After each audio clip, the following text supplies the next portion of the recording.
इसमें यहां बता रहे हैं, जब आपकी मना स्थिति हो, जैसे वायु स्थान में दीपक रखा है, बिल्कुल एक तार लो जल रही, ऐसे एकदम अखंड तेल धारावत भगवत चिंतन चल रहा है, चाहे सभा में हो, चाहे एकांत में हो, चाहे बाजार में हो, चाहे निर्जन में हो।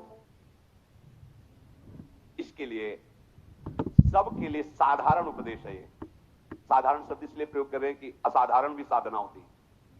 जो असाधारण साधना होती है उसमें रात्रि के 1 या 2 के बीच में जग जाया जाता है। पूरी दिनचर्या, जैसे आप सब कृपा पात्र हो कि श्री जी की कृपा से यही दिनचर्या चल रही है। क्योंकि जब हम यहाँ 2:45 बजे, तो यहाँ सब रंगोलियां बनी हुई, तो मतलब है कि 2 बजे 1:30 बजे से शुरू किया होगा, तभी तो ऐसा। लेकिन साधारण दिनचर्या प्रत्येक प्राणी के लिए कह रहे हैं। अगर आप आनंद चाहते हो, पूर्व रात्रे परिचय युंजाना सततम मनः, 8 पैर होते हैं,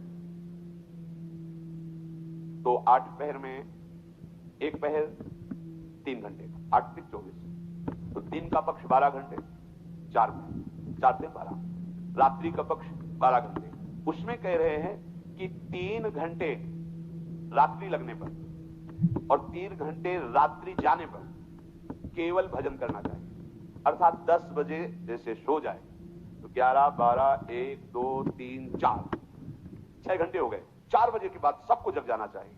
जो संसार में 4 बजे के, या 4 तो सत्संग शुरू होता है, 4 बजे सबको जग जाना चाहिए। अगर आप 4 बजे नहीं जगते, सूर्य उदय हो जाता है, आप सो रहे हैं, तो आपकी बुद्धि नष्ट होगी, आपकी आयु नष्ट होगी, अकाल मृत्यु होने की संभावना रहेगी, शरीर रोग ग्रसित होगा और दरिद्रता आपका पीछा नहीं छोड़ेगी। चाहे जितना रुपया कमा लो, तुम्हारा हृदय दरिद्र रहेगा। भावना में तुम, कामना में दरिद्र ही रहोगे। जैसे इतना मिला तो और इतना और इतना, कभी शांति नहीं मिलेगी। ये भागवतिक सिद्धांत है। ब्रह्म मुहूर्त प्रातःकालीन 4 बजे सबको उठ जाना चाहिए।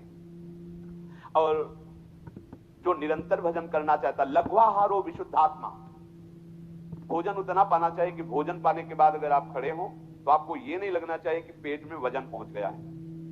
लघ्वाहार हो, थोड़ा आहार, क्योंकि अगर ज्यादा आहार पा लोगे तो भजन में वृद्धि नहीं रहेगी। रोज पाना है यार, जिंदगी भर पाना है, थोड़ा थोड़ा पाओ और खूब भजन करो।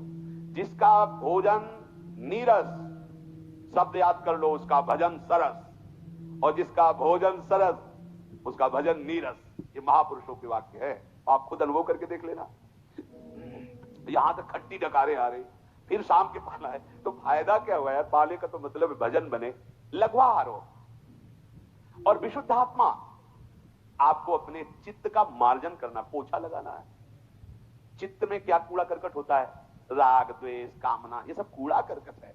देखो, उपासक को इतनी सामर्थ्य रखनी चाहिए कि जैसे कल किसी ने हमें गाली दी, अपमान किया, और आज फिर उसके दर्शन हो, तो आपको भूल जाना चाहिए कि कल इसने गाली दी थी। राधे श्याम, राधे श्याम, तो लगे ये क्या खोपड़ी है इसकी, कल तो गाली दिया था, आज उसको कोई फर्क नहीं, तो तुम्हारी साधना ठीक है। जगत ग्रीवा ऐसे नहीं झुका देता, इसलिए झुकाता है कि जहां हम फेल है वहां तुम पास हो। ये बात संत का स्वभाव, साधक की महिमा इस बात में नहीं कि अपने तप का प्रयोग, अपनी पवित्रता का प्रयोग दूसरों को दुख देने के लिए करे।